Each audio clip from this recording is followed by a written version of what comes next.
اندازی ست کامل دستگاه نانوایی توسط احمدی ماشینسازی ایرانیاب در استان پارساباد مقام راه اندازی شد. ست کامل سکارت تنور تونلی دوتاری تعمیر همدن تمام سیل توسیعی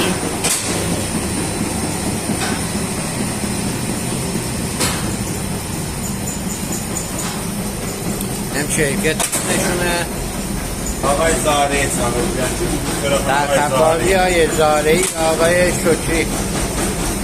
آقای شکری keyfiyyət görək, dəstgah, xədəmat. Vağən əlləriniz ağrımasın. Çox gözəl, çox yaxşıdır. Ağa Bəhmən, Ağa Kərim, vağən şərməndirəm. Təşəkkür. Allah sağlığınıza qismət eləsin. Gözəl, çox gözəl verir və vağən keyfiyyətə də baxa bilərsiniz. Bu üzünün keyfiyyətidir. Bu da dalmır. Əlbəttə bu mığanın qaranmır da. Buna biz elə də ağ umuradan görəsən bu nə çörək. Vağən keyfiyyəti çörək çox gözəldir. Əlləriniz ağrımasın. İnşallah sağlıqla Allah xeyir bərəkət eləsin.